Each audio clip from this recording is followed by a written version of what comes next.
Donnez-moi la force, mon amour, de plonger tout au fond de moi. Et le bien mes yeux qui je te vois. Pour toi, je te blesserai mes montagnes. Alors je pourrai le briller de chemin un jour, laisse-moi un peu de temps. Je serai mieux pour toi, mon amour. Comme ça.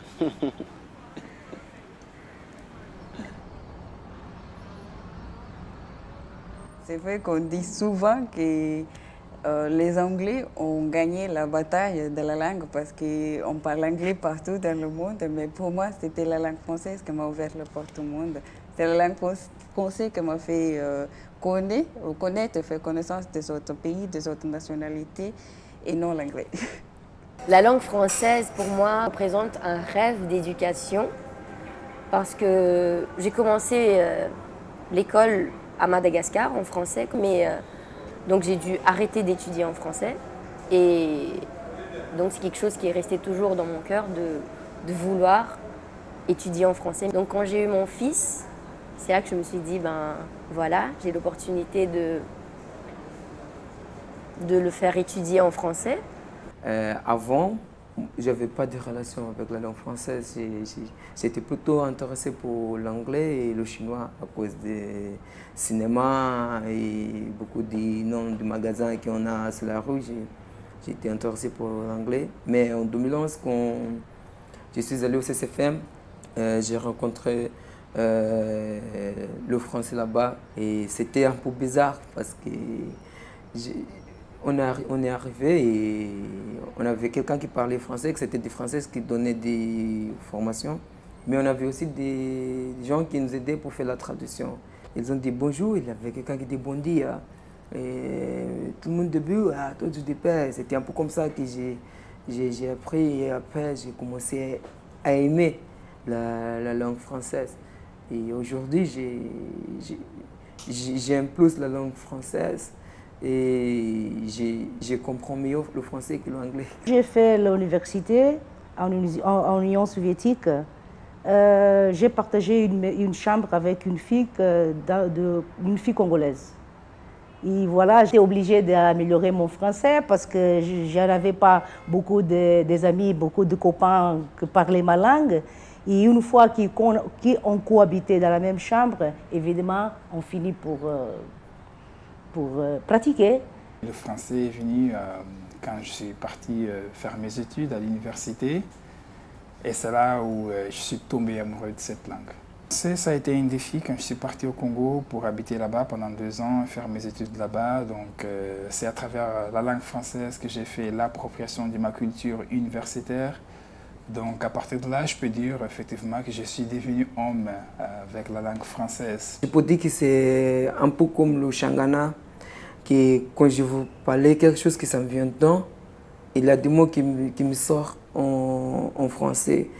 C'est quelque chose qui m'arrive en Shangana et en français, ça ne m'arrive pas en portugais et ça m'arrive non plus en anglais. En français, c'est comme si je ne réfléchis pas et je parle comme ça. Les souvenirs, c'est dingue parce que quand j'ai commencé, quand je suis parti en France, j'ai eu beaucoup de problèmes pour parler la langue parce que je n'étais pas prêt. Il y avait des mots que j'ai changés parce qu'avant je parlais l'anglais et j'ai mélangé l'anglais avec le portugais, avec le français. Et ça, c'est pas un bon souvenir, mais c'est un souvenir. J'ai la chance d'avoir beaucoup d'amis de Madagascar, de Congo, de Paris, Bruxelles, qui parlent français. Donc ça m'a aidé à parler le français. J'ai un attachement tellement spécial à la langue française parce que j'ai fait bons amis avec la langue. C'est une langue chaleureuse pour moi. Une chanson, je peux chanter une chanson que j'ai appris quand j'étais à l'école ou à la maternelle parce que je n'aimais pas manger et mes parents, ils chantaient cette chanson pour moi. C'est Petit ange, Il faut que tu manges. Celui qui ne mange pas, jamais il ne grandira. Ouais, c'est ça. La Tour Eiffel, c'est emblématique en France. Et la bouffe, le bon champagne. Je suis allée visiter les caves Tétanger.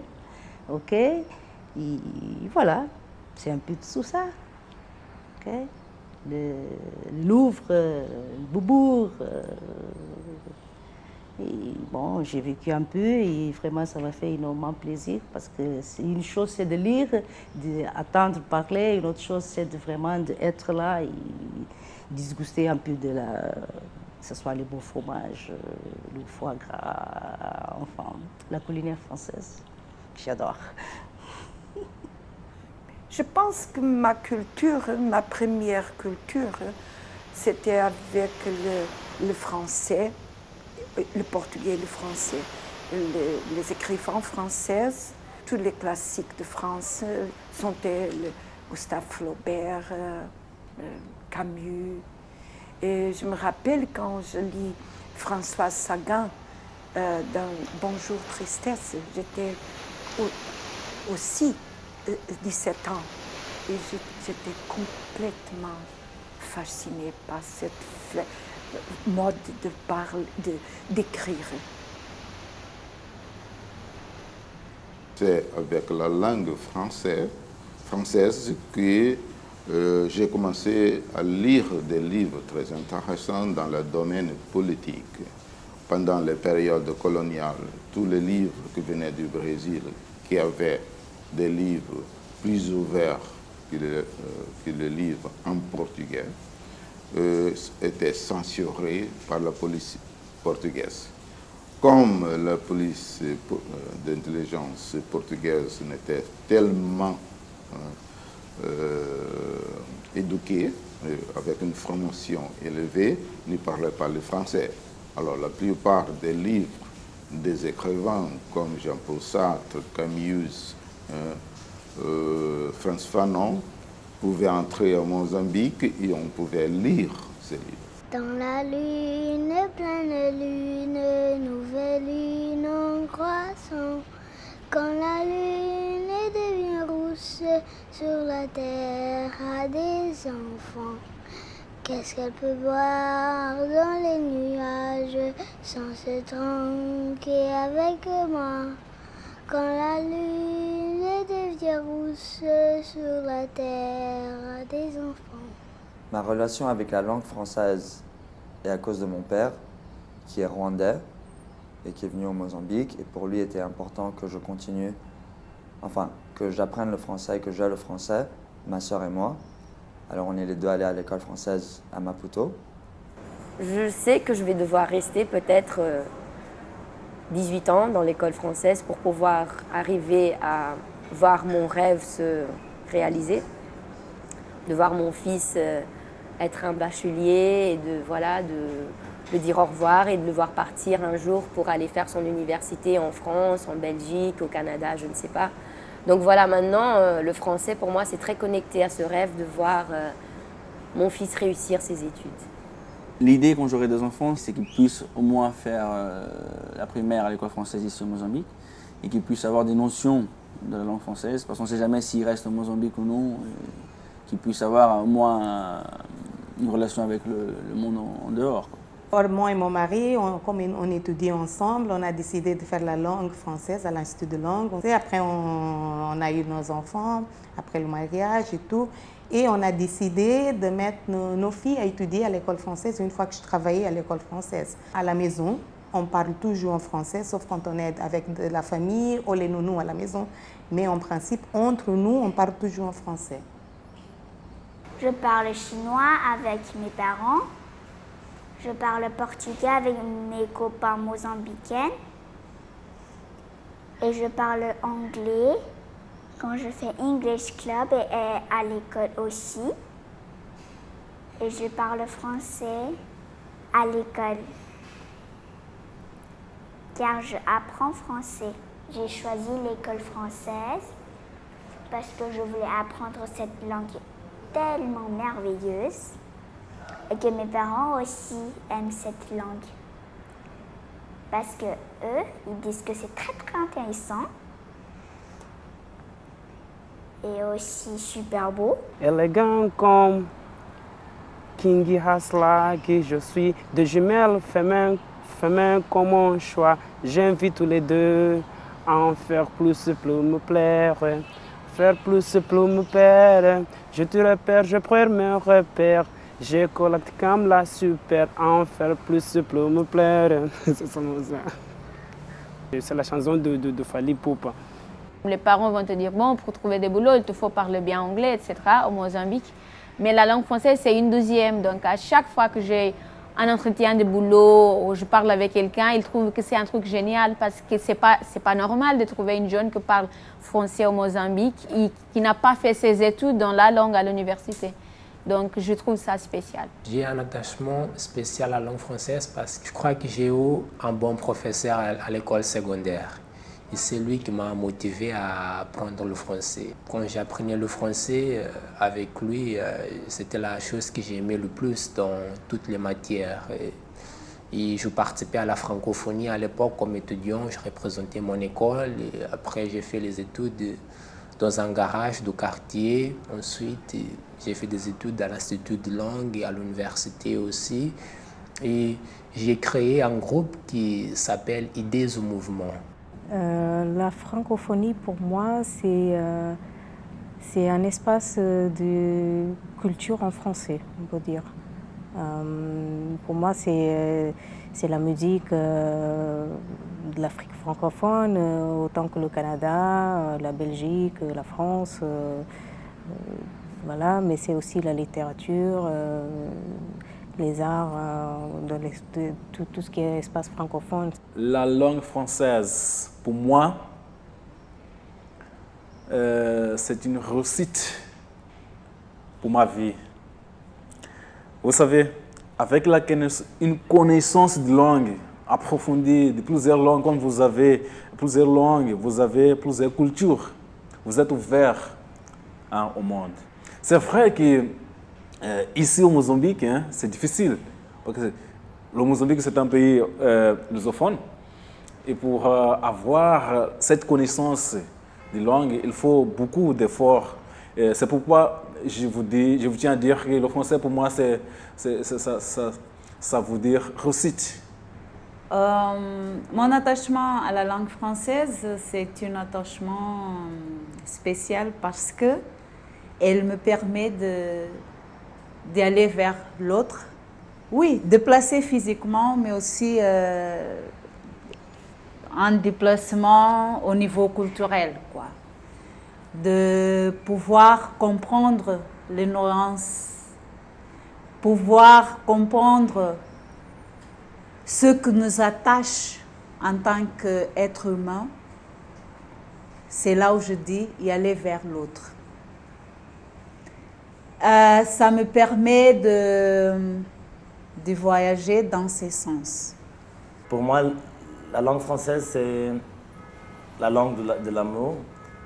Et je pense que c'est la langue la plus romantique du monde. Oui. Ce que représente la langue française pour moi, c'est, en premier, c'est mon enfance. Deuxièmement, c'est ma vie professionnelle. Et je peux dire pour finir, c'est l'amour. Parce que c'est à travers de la langue française que j'ai rencontré ma fiancée. On était censé se connaître en France, se rencontrer en France, mais on n'a jamais réussi à se croiser là-bas. Et le premier petit café qu'on a pris ensemble, c'était en français. C'est genre, oui, ça va, oui, c'est bien. Et toi? Ouais, ça va, très bien, merci. Et c'est grâce à la langue française que j'ai connu l'amour, quoi, je peux dire. Merci la France. Non, je ne peux pas chanter. Chanter en français, où il faut avoir la souplesse, la voix. Je me rappelle beaucoup aussi de la française, la grande chanteuse française. en mémoire, c'est fini. Pendant la Seconde Guerre mondiale, Edith Piaf, hein, pour la voix d'Edith Piaf, la force d'Edith Piaf. Comment ne pas être passionné avec cette voix-là? Non, moi, je ne chante pas. Même en portugais, je chante.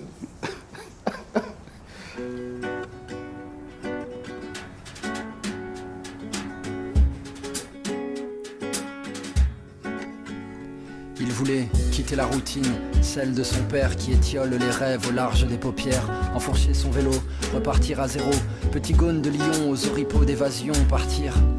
Non pas pour voir de nouveaux lieux, mais voyager, pour ouvrir de nouveaux yeux. Orpailleur d'horizon, y a que des hôtels 1000 étoiles pour les clochards célestes qui ne s'embarrassent pas d'un toit. Petit croissant au beurre, petit français qui flâne, il lisait Kérois qui chantait Bob Dylan. Il est parti vivre à la dure, découvrir l'humain, épouser la nature et de pays en pays. Il pédale, et de guerre en maladie. Il pédale, c'est usé par la route d'un voyage de 5 ans qu'au bord de son doute, il rencontre un piment. Pili pili pili pili pili pili pili pili pili pili pili pili pili pili pili sur un croissant au beurre. Pili pili pili pili pili pili pili pili pili pili pili pili pili pili sur un croissant au beurre. Elle était belle comme un piment, une robe du dimanche. Elle rêvait d'un charmant, d'un amour qui s'épanche. Elle vivait dans un quartier populaire, elle avait fui son pays, les pogroms et la guerre, et la terre des ancêtres était un vaste mouroir, et ce pays d'accueil, un sombre miroir qui lui renvoyait cette image de paria, de réfugié HCR qui glisse aux parois, et qui veut s'envoler, partir loin d'ici, là où le ciel ne dit ni Hutu ni Tutsi. Les murs de sa chambre au vert papier peint, recouvert de posters de salut les copains, était son antre, où elle rêvait d'être hippie, d'écouter du Jimmy et de vivre à Paris. En attendant le bus, sous un arbre en fleurs, son destin croise celui d'un croissant au beurre. Pili pili pili pili pili pili pili pili pili pili pili pili pili pili pili pili sur un croissant au beurre. Pili pili pili pili pili pili pili pili pili pili pili pili pili pili pili sur un croissant au beurre. Je connais la mélodie, pom pom pom pom pom pom pom pom pom pom pom pom pom à la mode de chez nous. Tu connais? Non, c'est pas grave.